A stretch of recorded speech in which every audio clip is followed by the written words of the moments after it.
Today we'll be on board with two billionaires, cruising on a luxury yacht, enjoying the sunset and sipping their cocktails. Pay attention as they begin their intriguing conversation about money. Listen to the end, you'll be glad you did. Meet our first billionaire. His journey began in the humble corridors of a public library. His wealth accumulated from years of relentless dedication to understanding the financial markets, the power of investing, and the art of entrepreneurship. He's a firm believer that money, when understood and respected, can be a tool for freedom and impact. His voice, mid to deep and slightly raspy, carries the weight of experience and wisdom. Across from him sits the second billionaire. His story is one of innovation and disruption, having built his fortune in the tech industry. With a normal accent that hints at his down-to-earth nature, he sees money not just as a tool, but as a game of strategy and calculated risk. For him, the accumulation of wealth is a byproduct of solving complex problems and adding value to the world. Together they represent two distinct journeys to the same destination: financial freedom. Their mindset about money, shaped by their unique experiences, differs greatly from the traditional one. They don't see money as a scarce resource to be hoarded, but as a renewable one to be invested and grown. They understand that to control money, one must first learn to control their own financial behavior.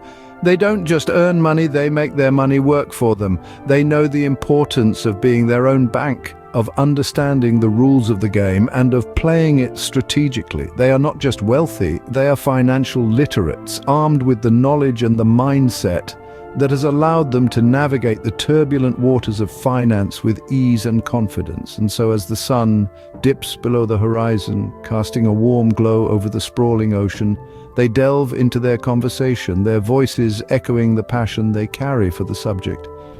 Their first topic, a concept that has been instrumental in their journey to wealth, the Rule of 72. And so begins their deep dive into the world of money, starting with a concept known as the Rule of 72.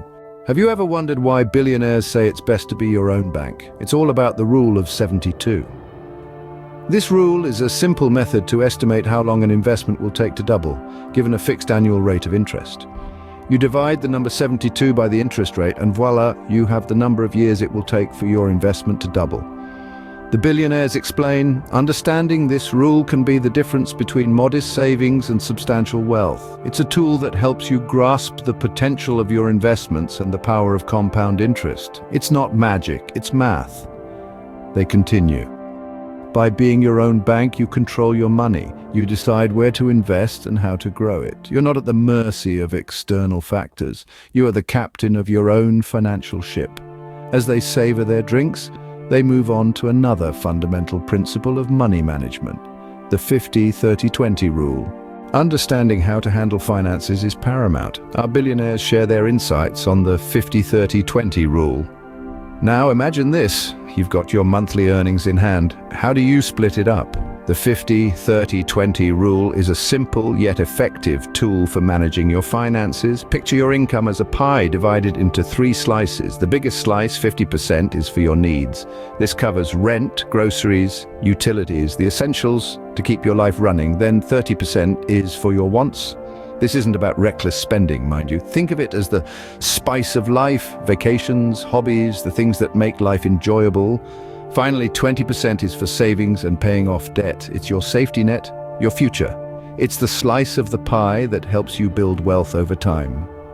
Understanding and applying this rule can be a game changer. It's about spending with intention, saving with purpose, and investing in your future. With the sun setting, they delve into the stark difference between a W-2 employee and an investor.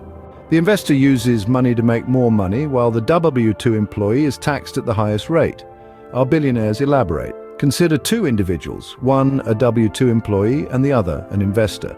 The W-2 employee earns a salary, and their income is taxed right off the top. Now, this tax rate is often the highest, leaving the employee with less disposable income. They then spend what's left on their living expenses, and if they're lucky, they save a little bit. On the other hand, the investor adopts a different approach. They use their money to generate more money. They invest in assets such as stocks, real estate, or businesses, and their income stems from these investments. This income is often taxed at a lower rate compared to the W-2 employee's income. Why?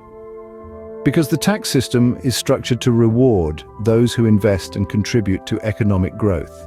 This difference in taxation is not a small matter. It's a significant factor that separates the wealthy from the working class. It's not just about how much money you earn, it's about how much you keep and how hard that money works for you. The investor's mindset is about making money work for you, rather than you working for money. It's about understanding and leveraging the financial system to your advantage. It's about creating and growing wealth, not just earning an income. The W-2 employee works hard for their money, and there's honor in that. But the investor makes their money work hard for them. They leverage their investments to create a continuous stream of income, and this income is taxed at a lower rate. This is how wealth is built and sustained. An investor's mindset doesn't come overnight. It requires financial literacy, patience, and a willingness to take calculated risks. But once you start thinking like an investor, you'll see opportunities where others see obstacles. As the conversation gets more intriguing, they turn to the topic of compound interest. Understanding compound interest can benefit you immensely. Not understanding it, well, you end up paying it. Our billionaires explain why. Imagine a snowball rolling down a hill. As it rolls, it gathers more snow, growing larger and faster. This is the magic of compound interest, a powerful force that can either work for you or against you. Let's break it down. When you invest money, you earn interest on it. That's simple enough, right? But with compound interest, you're not just earning interest on the initial amount you invested, you're also earning interest on the interest. Think of it as interest on interest. It's the reason why, given enough time, even a small investment can grow into a significant sum. So, the longer your money is invested, the more time it has to grow. That's why it's so important to start investing early. The earlier you start, the more time your money has to work for you. You're essentially making your money work for you while you sleep. But what if you're on the other side of the equation? What if you're the one paying interest, like on a loan or a credit card?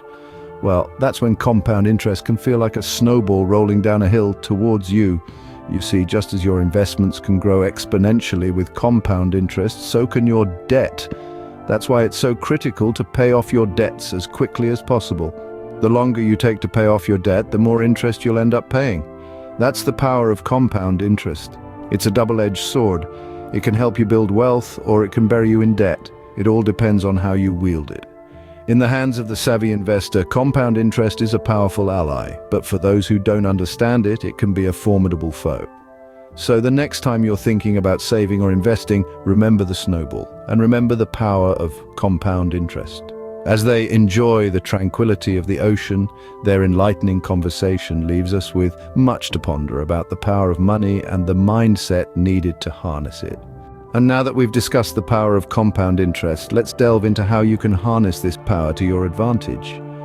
We've already discussed how starting early can have a significant impact, but what more can you do? First and foremost, you need to make regular investments.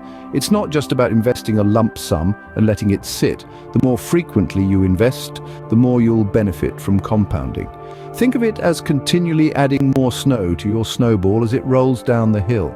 Secondly, you need to reinvest your earnings. Don't just take the interest you earn and spend it, reinvest it. Remember, with compound interest, you're earning interest on your interest. So the more you reinvest, the faster your wealth will grow. Finally, be patient. Compound interest is a long game. The longer you let your money grow, the more powerful the compounding effect becomes. So don't be discouraged if you don't see significant growth right away. Keep investing, keep reinvesting, and be patient. Remember, it's not just about having money, it's about understanding how money works and using that knowledge to your advantage. That's what separates the billionaires from the rest. So, are you ready to harness the power of compound interest? Are you ready to start your journey towards financial freedom? If you've learned one thing from this video, be sure to hit that like button. If you've learned more than one thing, be sure to subscribe, hit the notification bell, and share the channel. Thanks for watching.